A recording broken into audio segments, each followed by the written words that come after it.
Bonjour bien-aimé dans le Seigneur. J'espère que ça va de mieux en mieux ce matin. Ma prière pour toi ce matin est que le Seigneur t'accorde la grâce de connaître la joie en cette journée au nom de Jésus-Christ. Puisse l'Éternel t'accorder la grâce de voir quelque chose de bien, de positif dans ta vie en cette journée au nom de Jésus-Christ. Bien-aimé, j'aimerais que tu saches que tant qu'on est sur la terre, tout peut arriver à tout le monde. D'accord. Sauf que nous ne devons pas perdre de vue le fait que chacun de nous est unique. Mhm. Nous n'avons pas la même histoire, nous n'avons pas la même vie, nous ne sortons pas de la même famille, nous n'avons pas la même nationalité. Ce n'est pas possible. Chacun a son identité et par rapport à l'identité de chacun, chacun a sa destinée. Vous verrez que même les jumeaux, les enfants qui sont nés du même ventre le même jour, n'ont pas la même destinée. Chacun a son chemin tracé. Alors ne reste pas et puis tu te dis pourquoi l'autre est comme ça et moi je vis ça. Non. Arrêtons de penser comme ça. Quand on pense comme ça crée un blocage dans nos têtes. Ça crée une espèce de blocage psychologique qui joue sur nous en fait. Ça permet que quand une situation t'arrive, quand ce qui devait t'arriver t'arrive à toi, tu manques la force de braver ça. Tu te dis Dieu m'a maudit. Tu te dis le Seigneur ne m'aime pas. Il aime plutôt l'autre. Il ne se soucie pas de moi. Pourquoi c'est à moi que ça arrive? Alors que je vois les autres, non. Tu n'es pas comme les autres. Tu n'es pas comme les autres. Tu as ta part de vie, tu as ton chemin tracé. Qui sait ce que Dieu a prévu pour toi? Connais-tu ton devant? Tu ne connais pas ton devant. Brave tes épreuves. Et c'est en bravant tes épreuves que tu verras ce qui t'arrivera devant. D'accord. Moi, je connais quelqu'un qui m'a dit un jour, elle a les problèmes de 500 francs CFA. 500 francs CFA. Donc, pour prendre la moto, c'est un problème pour elle. Elle demande à quelqu'un. Alors, un jour, je lui ai dit, pourquoi toi, tu restes comme ça, comment? Est-ce que tu dois encore avoir les problèmes de 500? Diplômé de ton état.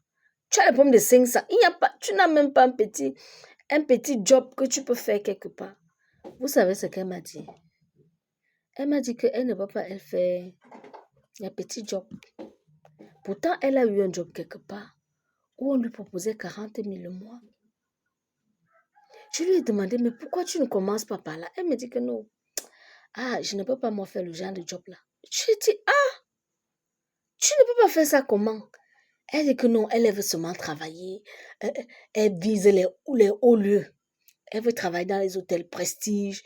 Elle veut travailler elle veut. Je lui ai dit, mais qui t'a dit que c'est le plan de Dieu pour toi, c'est que tu commences par là. Peut-être c'est la vision que tu as. Hein? Ça peut arriver. Peut-être c'est la vision que tu as. Tu as reçu la vision que tu travailleras dans les hauts lieux. Mais en attendant, qui t'a dit que c'est aujourd'hui que tu vas seulement entrer dans les hauts lieux? Qui t'a même dit que ta destinée est de commencer directement dans les hauts lieux? Qu'est-ce que tu en sais? Peut-être que c'est en commençant en bas que le Seigneur va maintenant te mettre les aides de destinée sur ton chemin. Tu vas commencer à croiser les gens qui vont te permettre maintenant d'accéder au grand milieu que tu as vu dans ta tête. Elle m'a dit non. Pourquoi les autres commencent comme ça? Il y en a qui commencent comme ça. Est-ce qu'ils ont 4 têtes? Ils ont une tête comme moi. Pourquoi eux, ils ont commencé en haut et moi, je ne peux pas commencer en haut? La grâce que Dieu leur a donnée, il va aussi me la donner. Attention. Qui t'a dit ça? Qui t'a dit que parce que Dieu a fait à l'autre aujourd'hui, il doit absolument le faire à toi aujourd'hui? Qui t'a dit ça? Chacun a son chemin tracé. Hein? Chacun a sa vie. Chacun a sa destinée. Chacun a son orientation. Chacun a sa mission. Quand Dieu nous envoie sur terre, il envoie chacun avec sa mission. Chacun a son mandat. Ne vis jamais par rapport aux autres. Il faut arrêter ça. L'autre là, ça ne nous aide pas. Arrêtons de vivre par rapport aux autres. Arrêtons de comparer nos vies aux vies des autres. Ça ne va pas t'aider parce que ton parcours est particulier. Ton parcours est particulier. Si maintenant, toi, tu veux copier la vie de l'autre, est-ce que vous avez même les mêmes potentiels? Vous n'avez pas la même grâce. Je vous assure. Et voilà quelqu'un qui est en train de souffrir. Elle souffre. Elle n'arrive pas à se gérer. Elle n'arrive pas à s'en sortir. Pourquoi? Parce qu'elle choisit. Elle impose à Dieu ce qu'elle veut. Non, non, non. On n'impose pas au Père là. On n'impose pas. Ça, c'est quelque chose que j'ai compris. On n'impose pas, on demande. Hein? Tu as un besoin, tu poses une demande et tu attends. Tu ne dis pas à Dieu que tu dois faire ça maintenant. Dans les 2 minutes qui suivent là, je veux voir ça. Ah ah, et si tu ne vois pas ça, tu fais quoi? Attends un peu. Si Dieu décide de ne même pas faire comme tu penses là, qu'est-ce que toi, tu peux bien lui faire? Rien du tout. Pose simplement ta demande, dis-toi Seigneur, voici les diplômes que j'ai. Bon, voici les compétences que j'ai. Quand j'observe ma personnalité, voici les caractéristiques que tu m'as données. Voici les talents que je suis en train de voir en moi. Je pense que je peux bien m'en sortir dans ce domaine-ci. Ouvre-moi les portes, s'il te plaît. Tu fais ta prière et tu attends. En attendant, ce que Dieu met dans tes mains, tu le fais. Parce que tu ne sais pas à quel niveau est-ce que ça va déclencher. Tu ne sais pas quelle est la personne que tu dois croiser pour accéder à ce niveau. Parce qu'en fait, parfois, il faut ça. Il faut quelqu'un pour te positionner quelque part. Ah oui, c'est pour ça que Dieu a béni l'homme en disant multipliez-vous. Il faut quelqu'un pour te positionner quelque part. Alors, tant que tu n'es pas en contact avec cette personne-là, il te sera difficile d'accéder au milieu que tu souhaites. Et Dieu seul sait où est-ce que tu croiseras cette personne. Ah oui, c'est de ça qu'il s'agit. C'est là. Tout se passe là. Toi, tu peux te dire, non, je vais croiser la personne là à la boutique du quartier. Je croiserai cette personne au grand supermarché de la ville. Parce que tu sais que non, comme c'est une personne d'un certain rang social là, c'est seulement dans les hauts milieux, je vais souvent aller m'asseoir là-bas, comme ça, certainement, on va se croiser. Qui t'a dit? Qui t'a dit? Hein? Peut-être que la personne là, un jour, sera appelée à chercher quelqu'un dans le sous-quartier où tu es. Il arrive, il gare sa grosse voiture au goudron. Écoute-moi bien. Il gare sa grosse voiture au goudron. Il commence à se renseigner. Ah, je cherche tel. S'il vous plaît, je cherche tel. On lui dit, ah, monsieur, vous cherchez, il faut aller là-bas. Entrez derrière la maison là. Il y a vous demander là. Et la personne arrive, elle te trouve. La façon que tu travailles, ça l'impressionne. La personne te demande, s'il vous plaît, je cherche. Tu la renseignes bien. À partir de ton renseignement, la personne réalise que le français que l'enfant s'y parle, c'est le français d'un diplômé. Et il te demande, attends, s'il vous plaît, vous faites quoi? Vous avez quel niveau d'études? Parce que quand je vous entends parler, et c'est comme ça que tu commences à échanger. Peut-être même tu as appelé à aller montrer l'endroit à la personne. Tu dis, ouais, attendez, je vais vous accompagner. En l'accompagnant, la personne réalise que ton langage est soutenu.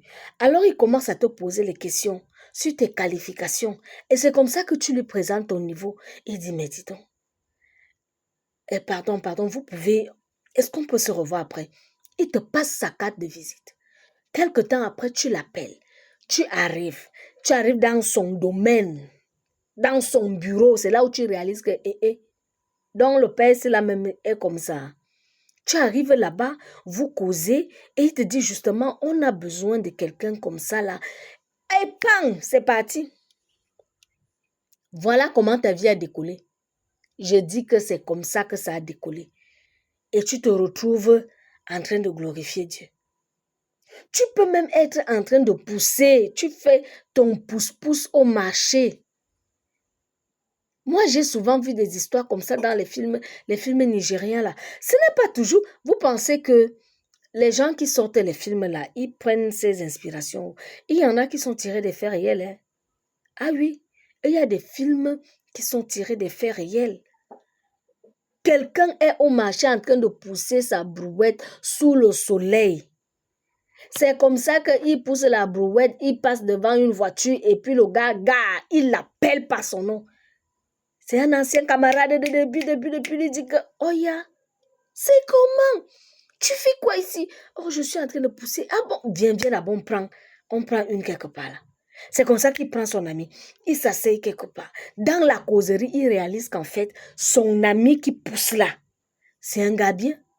C'est un gars diplômé. C'est un gars qui a les compétences qu'il faut pour occuper un bon poste, pour faire un bon travail, pour avoir certaines responsabilités. Et c'est comme ça que c'est parti. Pan.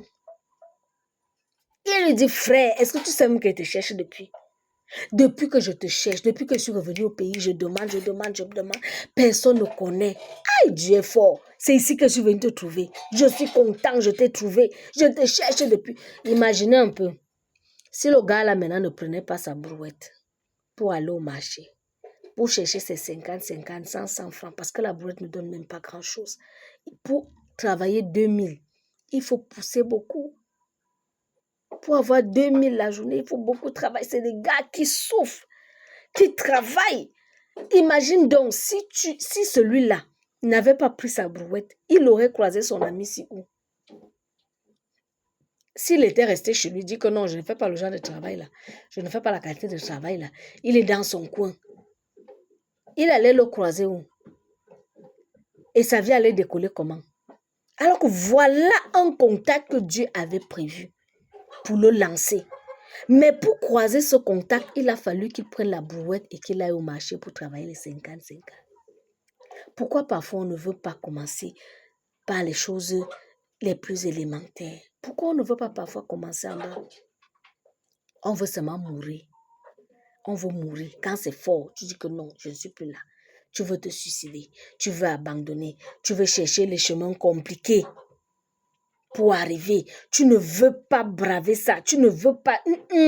C'est trop dur, je ne veux pas. Qui t'a dit ça? Qui t'a dit que la solution, c'est toujours d'abandonner? Pourquoi tu abandonnes? Fais ce qui est devant toi là. Et puis le devant là, c'est Dieu qui connaît comment il va gérer. Hein? C'est Dieu qui connaît comment il va gérer. Si tu as donné la grâce de pouvoir cultiver une parcelle de terre, pour cultiver une parcelle de terre, il ne faudrait pas forcément que ce soit la tienne. Dieu peut toucher le cœur de quelqu'un et puis il décide de te donner une parcelle de terre pour cultiver. Mon ami, cultive, on ne sait jamais. Peut-être c'est en allant au champ que tu vas croiser quelqu'un que tu connais. Ou alors que tu vas croiser quelqu'un, celui que Dieu a prédestiné pour t'amener à un autre niveau. D'accord. Arrêtons de tracer nous-mêmes notre chemin.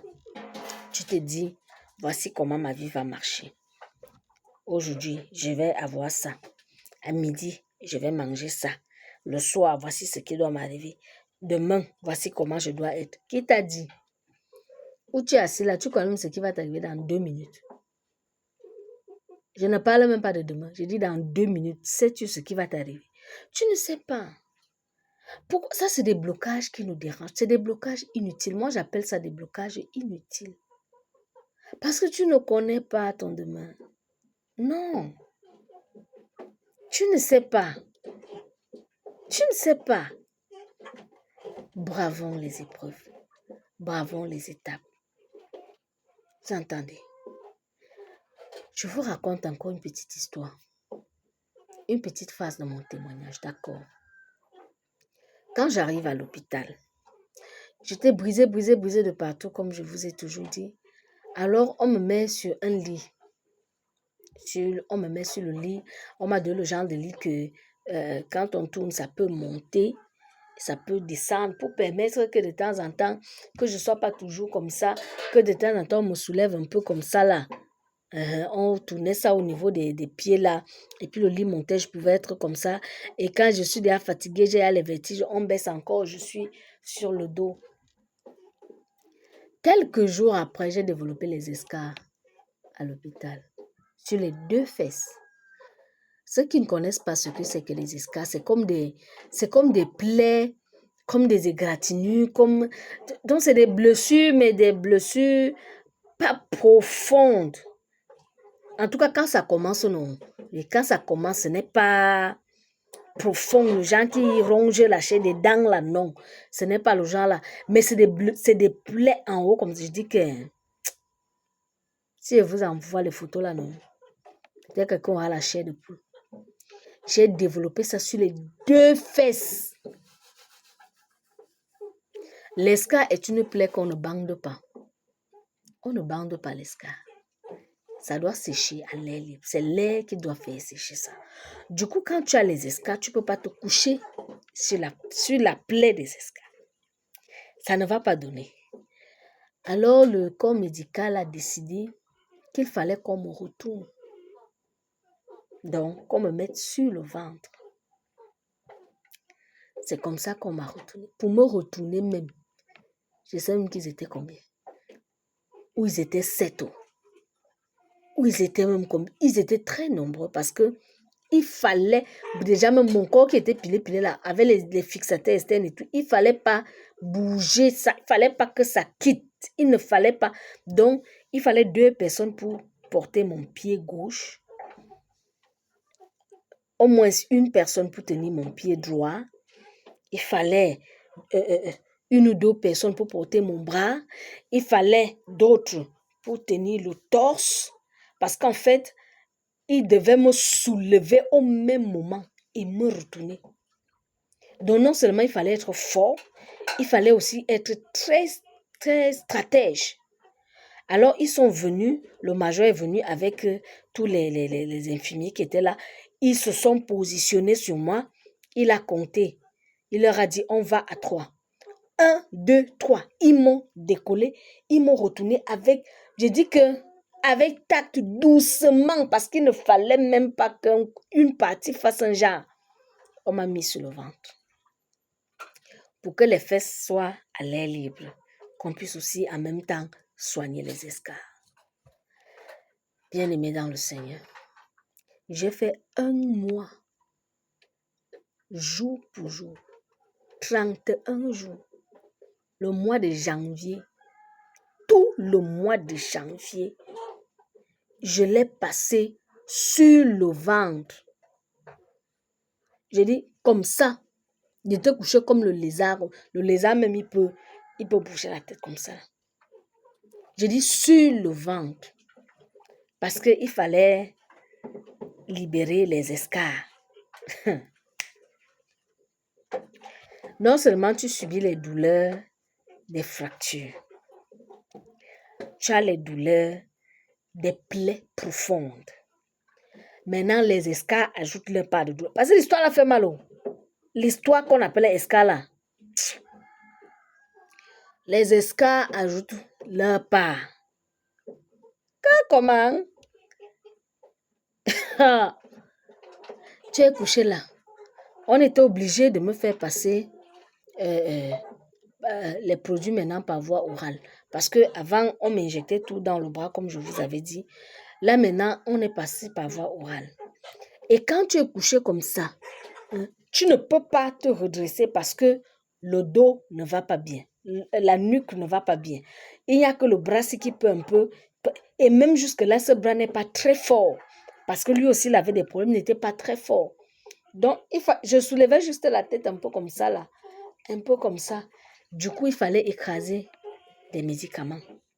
On les écrasait parce que je ne pouvais pas facilement avaler le comprimé. Il fallait écraser. Ce qui venait en gélule, on ouvrait et c'est la poudre de ça qu'on mettait dans la cuillère. On me mettait dans la bouche. Le goût de l'histoire, si. Je dis que le goût, quand ça touche ta langue comme ça, tu dis yes, mais tu fais comment? Qu'est-ce que je pouvais bien faire? C'est ça qu'il me fallait. Il me fallait ça. Quand tu penses que c'est pour la santé, tu es obligé de boire. Obligé.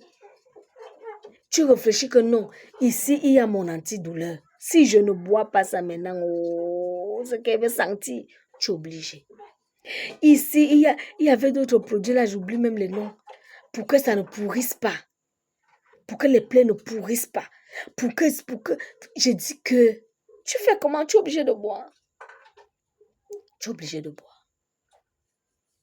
Mais je suis restée là et je disais chaque jour à Dieu, Seigneur, donne-moi la force de braver ça. Donne-moi la force de braver ça. Si tu as permis que ça là m'arrive, c'est parce que tu as vu, tu as su que je peux gérer ça. Parce que tu dis dans ta parole que tu ne nous éprouveras pas au-delà de nos forces. Si tu as permis que l'autre s'y m'atteigne, c'est parce que tu sais que je peux braver. Alors donne-moi ou alors active en moi ce mental-là, le moral qui va me permettre de braver ça. Donne-moi de braver ça, Seigneur. J'ai besoin de ta force parce que là, l'autre-ci, le niveau-ci, c'est quelque chose. Et Dieu m'a exaucé. Il m'a donné la force de braver ça. Il m'a donné la force de braver ça. Alors, un jour, là, nous sommes on entre déjà en février. On entre en février. C'était un dimanche. Oui. C'était un dimanche. Un dimanche dans la nuit. Parce que je me demandais toujours, Seigneur, je vais même sortir de l'hôpital si. Je vais même sortir de l'hôpital si. Depuis que je suis ici. Depuis que je suis à l'hôpital Anti. Je vais sortir d'ici un jour. Parce que les escales si même ne voulaient pas guérir. Les escales là ne voulaient pas guérir. Donc aujourd'hui, ça fait comme si ça a un peu séché. Quand l'autre infirmier va venir encore faire le pansement, c'est comme si ça va encore s'ouvrir. Je dis que, donc, ce que l'autre a laissé, quand il revient, peut-être 2 jours après, il me demande, qu'est-ce qui s'est encore passé ici? Les escales étaient dans... Qu'est-ce qui est encore venu ouvrir ça comme ça là? Donc, tu supportes comme ça là, un mois, tu sais que ça va sécher. Chaque jour, il y a encore quelque chose qui se passe. Chaque jour, il y a encore, ça s'ouvre encore, c'est toujours là comme ça vous regarde. À peine si ça guérit même un peu, c'est toujours là, tu te demandes, mais l'histoire, ça va me finir un jour. Alors, je me posais la question, Seigneur, j'ai déjà duré ici à l'hôpital. Est-ce que je vais sortir un jour? Avec ces escales qui refusent de guérir, je suis toujours sur le ventre comme ça. J'ai déjà fait 1 mois. Je vais arriver. Papa, je vais arriver. Je fais tout coucher sur le ventre. On met les remèdes dans la bouche, coucher sur le ventre. Je mange coucher sur le ventre. Je suis là. Le jour se lève, la nuit tombe. Le jour se lève, la nuit tombe. Je vais sortir de l'hôpital un jour. Est-ce que ça va aller? Et je disais, Seigneur, donne-moi la force. Seigneur, donne-moi la force. Seigneur, donne-moi la force. Ah, Jesus. Un dimanche, le souffle a dit que bon, je te quitte. Le souffle a dit que je te quitte. Mon mari était couché à côté. J'ai senti la force partir. J'ai senti le souffle me quitter. J'avais de la peine à respirer. J'avais beaucoup de peine à respirer. C'est comme ça que j'appelle mon mari. Je lui dis, ça ne va pas. Ça ne va pas. Il me dit, il y a quoi? Je dis que non. J'ai de la peine à respirer. On était dans la nuit de dimanche. Il me dit, comment tu as de la peine? Je lui dis que ça ne va pas. Il me dit, non, on supporte un peu le matin. J'ai dit que ouais. Depuis que je suis brisée comme ça, est-ce que je t'ai dit à 10 jours que ça ne va pas? Tu me vois, je suis toujours ici là. Je souris, non? Quand je te dis là que ça ne va pas, c'est que je ne sens pas. Je me sens pas. Il a cru que non, peut-être comme je m'étais trop couchée, c'est pour ça. Il s'est assis. Parce qu'il était couché, il s'est assis. La qualité qu'il m'a vu faire. Lui-même, il a senti que, la femme s'est en train de partir. C'est comme ça qu'il court. Il appelle l'infirmière qui était de garde. Il lui dit que pardon, viens un peu, maman, viens. C'est comme ça qu'elle vient. Elle regarde, dit qu'il y a quoi? Il y a eu quoi? Je n'arrivais pas. J'ai dit, maman, ça ne va pas. J'ai de la peine à respirer. Elle dit que ouais, la nuit comme ça, il n'y a personne ici. Aucun médecin, rien. Moi, je fais ça comme moi, je ne sais pas ce qui se passe. Je ne sais pas ce que je peux dire, je ne sais pas. On est obligé d'attendre le matin. C'est comme ça que la mère là est partie. Mon mari s'est dit, Seigneur, que si je commence comment? Je lui ai dit, ça ne va pas. Il me dit, si on te retourne, ça peut aller. Je lui ai dit que je ne sais pas. Je ne sais pas comment il a fait le jour là. Mais ce sont les anges qui l'ont aidé. Moi, je crois fermement que ce sont les anges qui avaient aidé mon mari. Parce qu'il a réussi à me retourner seul sur le lit là. Avec tout ce qu'il y avait sur moi, les fixateurs et tout, il a réussi. Je ne sais pas comment il a fait. Le miracle existe. Dieu est là. Quand tu as une situation et que tu appelles Dieu, il est là à côté. C'est comme ça que mon mari me retourne. Et puis il va au pied du lit. Il soulève ça pour que je sois un peu comme ça. Quand je me relève un peu, je sens comment je recommence à respirer. Je sens comment le souffle recommence à venir. Je sens comment le souffle recommence à venir. Je suis restée, j'ai dit, mais qu'est-ce qui se passe? Qu'est-ce qui se passe? Avec les escarres aux fesses, je ne peux pas rester assise comme ça. Et on va faire ça comment? Je suis restée comme ça même jusqu'à 6 heures. Après, mon mari m'a encore retourné pour que je me couche encore sur le ventre. Quand il me suis encore couchée sur le ventre, quelques minutes après, le malaise est revenu. J'ai recommencé à me sentir très mal, très mal. Et par la grâce de Dieu, le jour-là, le staff médical est arrivé très tôt. Le médecin, le chirurgien est arrivé très tôt. Donc, il a directement commencé la ronde.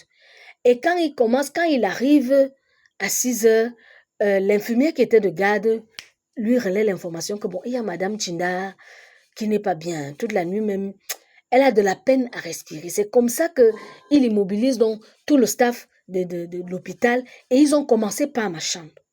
Ils sont arrivés en vitesse vraiment que non. Comment? Il y a quoi? Il y a eu quoi? Ils sont arrivés dans ma chambre. Il me demande, la mère, c'est quoi? Je dis, papa, j'arrive pas à respirer. Il me dit, Kéké. Et vous savez gérer comment? Je lui ai dit, non. Mon mari m'a retourné. Quand il m'a retourné, je respirais un peu. Mais là, ça ne va pas. Directement, ils m'ont encore retourné. Ils m'ont retourné et ils ont encore levé le lit. Il me demande, là, ça va mieux. Je dis oui. Il dit, ouais, ça veut dire que ton organisme ne supporte plus la position couchée. Tu t'es couché pendant très longtemps. Ça veut dire jouer sur comment, je sais même plus. Ils ont utilisé un terme technique là, comme pour dire que les poumons ne travaillent plus bien, l'air ne circule plus normalement. Il faudrait que je sois déjà retournée. J'étais dépassée. Eux-mêmes, ils ne savaient pas comment on va gérer. Ils disent, ouais, avec les escales là, maman, on va faire ça comment? Parce que là, quand tu ne supportes plus là, il faut qu'on évite ça. Il faut qu'on évite ça. Alors j'ai dit au doc, ça va aller. Le lundi là, ils sont partis. Mardi, parce que quand on me retourne comme ça, les quelques instants, les quelques heures que je passe là, les escales recommencent à saigner. Donc, quand on me retourne encore sur le ventre, non, c'est déjà encore frais. C'est déjà encore frais. Donc, ça a dépassé le niveau où on était. Ça a déjà recommencé à nouveau. C'est comme ça que le mardi, là, je dis à mon mari, je sors. Je sors de l'hôpital. Je ne reste plus ici. Ah. Il reste aussi me dit, la merci. Tu sors comment? Je lui ai dit, non, je vais sortir. Je crois que le moment de partir est arrivé. Le moment de sortir de l'hôpital est arrivé puisque toutes les positions que j'ai ici ne m'arrangent plus. On me met sur le ventre, le souffle veut partir. On me met sur le dos, les fesses recommencent. Mieux je pars s'il faut mourir. Laissez-moi aller mourir chez moi. Je pars. Quand le major est arrivé, je lui ai dit donc, moi je veux partir. Il me dit qui est la mère? Tu veux partir? Je lui dis oui, je sors. Demain, je ne suis plus ici. Demain, mercredi, moi, je veux partir. L'infirmière qui venait souvent, parce que à l'époque, là, j'avais une maman qui travaillait à l'hôpital là-bas. Donc, elle était constamment là à mes côtés, que ce soit son jour de service ou pas. Donc, même quand elle n'était pas de service, elle s'arrangeait toujours à faire un tour pour venir voir comment je suis, pour venir. Elle était constamment là. Je lui ai dit, maman, je sors demain.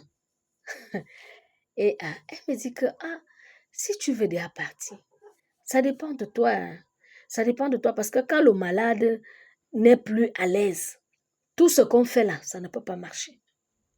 Tout ce qu'on va faire là, ça ne peut plus marcher. Tout part de ta tête. Si tu sens que tu ne peux plus, il faut dire au chirurgien, il faut lui dire parce que ton cas est particulier. Nous, on ne peut pas te libérer. On ne peut pas te libérer. C'est celui qui te gère depuis que tu es entré ici. Le staff qui t'a opéré, c'est ce staff qui doit s'asseoir et dire que bon, oui, voici son état, on peut déjà la libérer. C'est pour ça que tu es obligé d'attendre. Quand le docteur sera là, là, tu lui poses ton problème et c'est lui qui doit nous donner l'accord pour te libérer. Parce que si on te libère, il arrive, il ne te trouve pas. C'est des très graves problèmes. C'est comme ça que le mercredi matin, quand le doc fait la ronde, il arrive dans ma chambre, il me demande, la mère c'est comment? Je lui dis, docteur, donc ça ne va pas ou ça ne va pas? Il me dit, il y a encore quoi? Je lui dis, je veux partir. Il dit, ah bon? Je dis, oui, je veux rentrer. Je veux rentrer chez moi. Je ne me sens plus bien ici, je veux partir. J'ai déjà duré ici, je veux partir. Il me dit, ouais, si ce n'était que moi, je te laissais partir. Mais avec les escales, tu vois comment les escales la font. Depuis 1 mois, ça ne veut pas sécher. À la maison, ça va donner quoi? Si ça passe compliqué là-bas, si ça passe compliqué, on fait comment? Je lui ai dit, donc, ça ne va pas se compliquer. Dieu va m'aider. Ça ne va pas se compliquer. Il me demande donc, bon, dans ton état-ci, tu ne peux pas te déplacer, tu ne peux rien faire. Tu fais comment pour tes pansements? Parce que là, on ne peut pas t'amener ici chaque matin. Tu es encore au niveau où on fait les pansements tous les jours. Tous les jours, si on dépasse même un jour, ça va se compliquer. Ça va se compliquer parce que j'ai eu ce cas-là. Il y a eu des moments où on sautait un jour et quand on revenait, c'était vers. Vous voyez le genre là? Les gens du corps médical comprennent de quoi je parle. Vers. Et ils étaient obligés de... Tous les jours, on me faisait des pansements. Tous les jours. Il me dit, ça se passe comment? Oh, le Seigneur est merveilleux. Une maman que je ne connais pas, une infirmière, je ne l'ai jamais connue avant. Je n'ai jamais connu la mère là avant. Madame Tonga. C'est à l'hôpital que je l'ai connue. Comme j'étais brisée là. Elle est entrée un jour dans ma chambre, c'était son jour de service. Elle m'a regardée, cette maman m'a aimée pour rien. Cette maman s'est attachée à moi pour rien. Cette maman, je ne sais pas, elle a créé un lien sans pareil. En fait, c'est elle que Dieu avait prédestinée pour m'aider. Dieu avait prédisposé la mère là pour moi. Parce que jusqu'à aujourd'hui, je ne suis plus au niveau des pansements. Mais cette maman est restée une maman, je ne sais pas, une aide sans pareil pour ma famille. Quand j'ai un problème ici, peu importe le problème, que ce soit les enfants, que ce soit moi-même, que ce soit mon mari, quand il y a un problème de santé, il suffit que je l'appelle. Si elle peut gérer, elle va se déplacer, elle vient, elle gère. Si elle ne peut pas se déplacer, elle va faire jouer ses relations pour que le suivi soit facile dans un hôpital. Je vous dis la vérité. Ça, c'est une aide de destinée que Dieu m'a donnée. Et pour croiser la mer, là, il a fallu que je sois là-bas. C'est comme ça que la maman la se porte garante. Elle me dit, ma fille, comme tu veux sortir, moi, je sors avec toi. Moi, je pars avec toi. Je vais m'occuper de toi. C'est comme ça qu'elle dit au médecin que non, moi, je suis avec elle. Je vais continuer avec elle. Donc, comme elle n'est pas au quartier, là, confiez-la moi, je vais m'occuper d'elle. Et je viendrai souvent pour faire les rapports. Et à chaque fois qu'il va falloir qu'elle vienne pour les contrôles, je viendrai avec elle. C'est comme ça qu'on me libère. On me libère de l'hôpital. Je suis sortie. Cette maman était là. Quand nous sommes arrivés à la maison, Elle me dit, ma fille, tu sais quoi? Dieu va nous aider. Hein. On va bander les escasses. Je lui ai dit, maman, elle me dit non. Puisque tu ne peux plus te coucher sur le ventre, tu t'es déjà trop couché sur le ventre. Tu as déjà trop souffert. C'était bon comme ça. On va bander. Comme tout ce que Dieu a décidé, ça va arriver, ça sort comme ça sort. Là, maintenant, là, on va seulement faire comme on peut faire et Dieu va faire le reste. Je vous assure, bien aimé dans le Seigneur, cette maman a commencé à bander les escarres et Dieu a fait, je ne sais pas, un miracle sans pareil. Elle venait me faire le pansement chaque jour. Chaque jour, quand cette maman ouvrait la bande des escarres, les escarres avaient rétréci. Chaque jour, c'est comme ça que c'est fini. Je vous dis la vérité. C'est comme ça que les escarres là sont finis. Je dis finis complètement. On bandait. Elle venait chaque matin. Elle finit de faire le pansement, elle bande. On me retourne. On me retourne sur le dos. On mettait les coussins derrière parce que j'étais incapable de m'asseoir de moi-même. On mettait les coussins derrière pour me redresser un peu comme ça. J'étais à sortir de l'hôpital. Non, il n'y avait plus le lit qui montait. Là, j'étais au matelas, au sol. On mettait les coussins, je m'asseyais, je passais toute la journée comme ça. Assise, ça me permettait de respirer. Et puis vers 18 heures, là, on me mettait encore sur le ventre pour que le derrière respire parce qu'il ne fallait pas que je passe trop de temps aussi sur les fesses. De temps en temps, on me retournait sur le ventre. Je dis que chaque fois que la mère là ouvrait la compresse comme ça, ils appellent ça quoi, le sparadrap. Chaque fois qu'elle ouvrait le sparadrap comme ça là, pam, ça avait séché. Chaque fois qu'elle ouvrait comme ça, pam, ça avait séché. Je ne sais même pas si on a fait 2 semaines avec l'histoire là. Hein. Je ne pense pas. C'est comme ça que les escales là sont finies. Fini complètement. Imaginez un peu si j'avais donc abandonné. Si dans ma tête, je m'étais dit, oh, Dieu m'a lâché. Oh, je suis fini. Oh, directement, le moral descend au point mort. Et dès que le moral est descendu au point mort, c'est fini, il n'y a plus rien à faire. Tout ce qu'on peut même faire après, là, ça ne va plus marcher. Vous voyez comment les plans de Dieu sont sans pareil. Vous voyez comment les plans de Dieu sont sans pareil. Le Seigneur a écouté ma prière. Je ne voulais plus rester à l'hôpital. Maintenant, pour que je sorte de l'hôpital, il a fallu que le malaise là soit créé. Parce que tant que je ne perdais pas le souffle, j'étais moi ma chose à l'hôpital à l'aise. Il a fallu que le malaise là arrive pour que je réalise que non, je suis déjà mal en point ici. Laissez-moi partir chez moi. Et c'est chez moi que le processus de guérison a continué. Toi, tu ne vois pas comment Dieu fait ces choses. Quand tu vois une situation s'empire déjà, demande au Seigneur, Seigneur, qu'est-ce que je dois faire? Qu'est-ce que je dois comprendre? Comment je dois m'y prendre? Il va te révéler. Parfois, c'est quand les choses s'empirent que la solution est à côté. Est-ce que tu sais ça? Parfois, quand tu vois les choses s'empirer, c'est même là que la solution est déjà. Et il suffit que tu braves ça, que tu te dises, OK, let's flow. Je dis que in your moving, you will see that miracle. Pendant que tu flows là, tu vas voir comment le miracle arrive. Tu vas voir comment la solution sort. Oh, et tu bénis Dieu. Je dis que quand tu vas chanter là, ce n'est plus les chansons parce que tu as entendu. Tu chantes maintenant parce que tu connais de quoi tu parles. Tu connais ce que ton Dieu fait. Tu sais de quoi tu parles et tu loues Dieu, tu es content. D'accord. N'abandonne pas. Pourquoi tu vas abandonner? La solution n'est pas toujours d'abandonner. Accroche-toi. Peu importe ce que tu traverses, peu importe ce que tu braves. Moi, j'ai peut-être connu l'accident, un problème de santé. Peut-être toi, tu n'as pas un problème de santé. Tu as un autre problème. Ne lâche pas. Quand tu vois les choses s'empirer, accroche-toi. Accroche-toi. Et tu verras la gloire de Dieu. D'accord. On va continuer prochainement, ok? Bonne journée à vous and stay blessed.